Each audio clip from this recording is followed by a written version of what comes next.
Now you're about to see his terrific off-ball defense. Okay, quickly passes to Barrett. Now look, as soon as that slip happens, he immediately is already ready for it, comes over to help, and blocks the shot without fouling. Right, let's look at it again. Okay, Emmanuel quickly passes to RJ Barrett, and watch this slip. He's already 2 steps ahead, comes over, blocks the shot. Here goes another example of his off-ball defense. Watch how he's able to show next-level instincts and get this swipe down steal on MPJ. That's just terrific defense right there to get that timing down.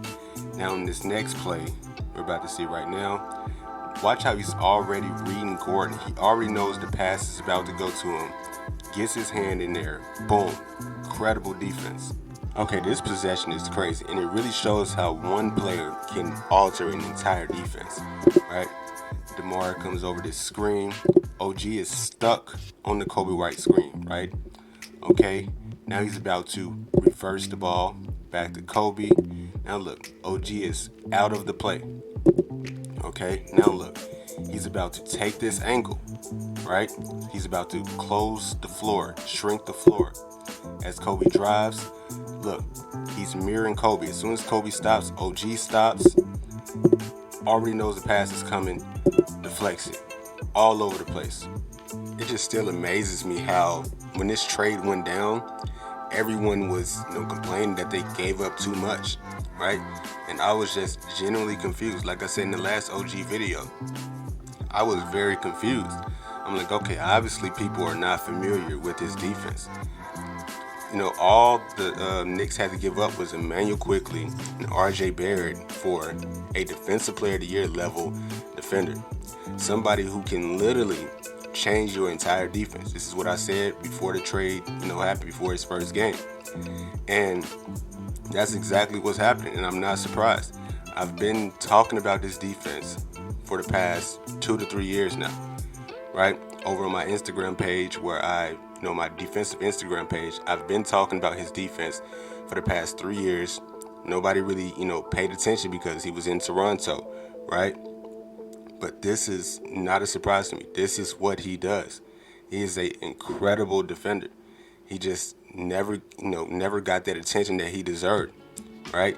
He is a fantastic defender. And like I always said, he's so unique because he's a great passing lane defender / off-ball defender and a perimeter defender, right?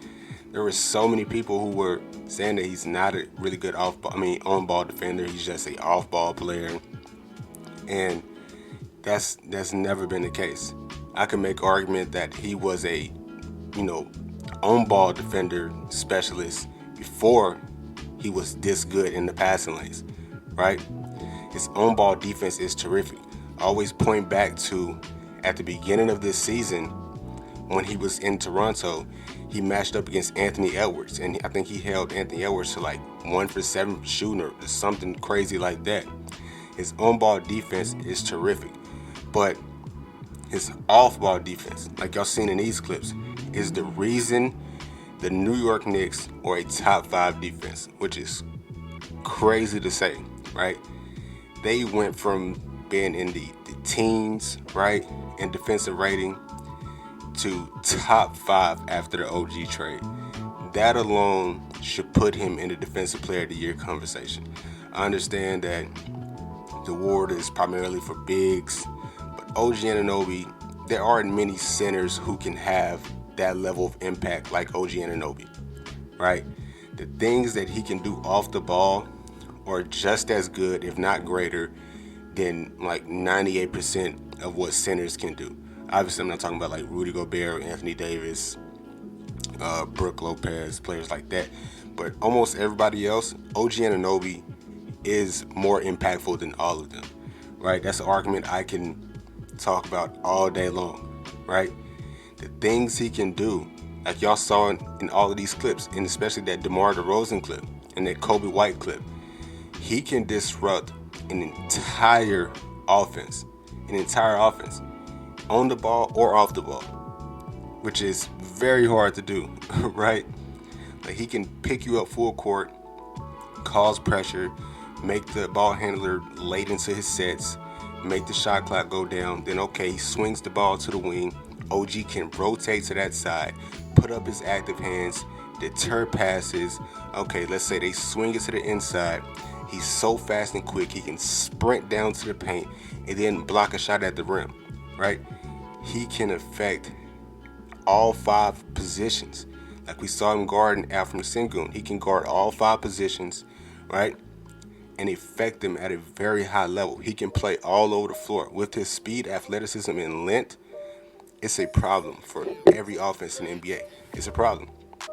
And I would be very, interested to see how the Knicks do in the playoffs with him now, right? A lot of people were saying, "Oh, OG, he's not the final piece. He isn't gonna put them over the edge," but he is, and he did. We know the Knicks can score offensively. They have Jalen Brunson, right? Julius Randle has been amazing this year, right? They can score offensively with any team in the NBA. They just struggle. I'm not going to say struggle, but they just needed that one defensive piece, a defensive stopper who they could throw on opposing team's best players. Because Quentin Grimes, he hasn't been as good as he was last year, and he's just not a true defensive stopper who can impact games, right? And they had great rim protection, but they just didn't have much on the outside, right?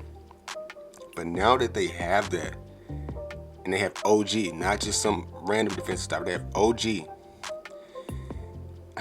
it's going to be tough to see what team beats them in the playoffs, right? Now, obviously, you have Boston, you have the 76ers. Those are the top teams. But I think any other team in the Eastern Conference, I think the Knicks can beat them with OG's defense, right? Because he can guard anybody.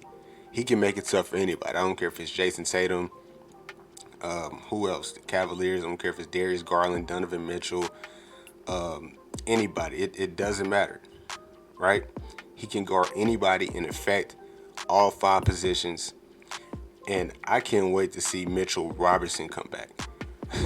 That's going to be tough. Because if you don't remember, at the beginning of the season, Mitchell Robinson had a case of being the best defender in the NBA. He was number 1 in the Defensive Player of the Year race, especially on my race, on my ladder, right? He was number 1. So when he comes back, you're going to have, if he comes back, I'm pretty sure he is coming back towards the end of the season or whatever. But Mitchell Robinson and OG, you still have Dante DiVincenzo, you still have Quentin Grimes, right? It's right. You have Hardenstein, who's been terrific on defense in absence of Mitchell Robinson.